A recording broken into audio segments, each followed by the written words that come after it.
My thoughts coming up after this trigger warning video. When I was trying to get Emma to date me, first thing I did, let the air out of her tires. She couldn't go anywhere. She needed a lift. I said, hey, you need a lift? She copped right in the car. Does she know this story? No, she doesn't know the story. Does she watch the show? The Jesse Jr. does. You're basically the Zodiac Killer. It has a happy ending.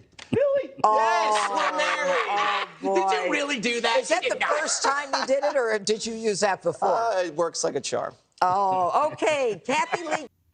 That guy went from grab him by the woo-woo to grab him by the tire pressure sensor. Same result either way. He says that. I hear his wife has been completely misled. Now, this is where I'm coming from, though. My podcast is Overthinking Everything. Let's overthink this real quick. Zach Morris. Didn't we grow up a generation, in all these generations, Barney and Andy even? You can go back TV shows and all these influences where it's all about the guy getting the girl at whatever cost. And if he's got to deceive her, he's going to. Remember the end of Revenge of the Nerds. These movies that we grew up with that are sort of hallowed in some ways in our memories were very toxic. Doesn't excuse this shit. Does not excuse that guy's story. Nor should it.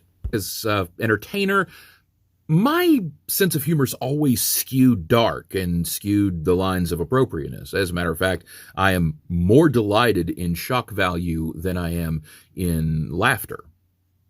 Except that sometimes that shock value isn't always to get people thinking. Sometimes that shock value is to get people thinking. Not thinking about new ideas, but remembering past traumas. That's why we offer trigger warnings on things, because it's not being sensitive. It's acknowledging that trauma exists.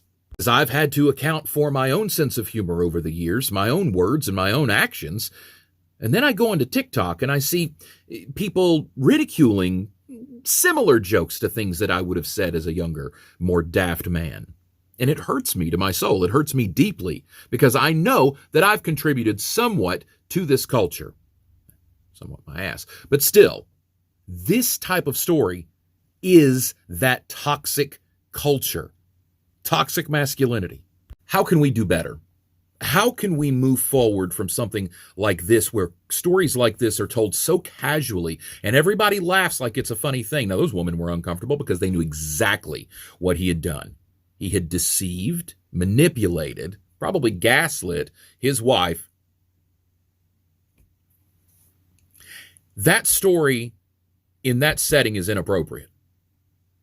That story being told as a confession, as an admission of toxic behavior with a desire to do better and make amends, that's when that story is topical, relevant, and acceptable to be told in public.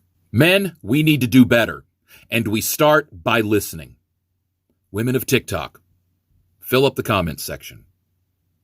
Tell me what you think. Tell us what you think. We're listening. Some of us are.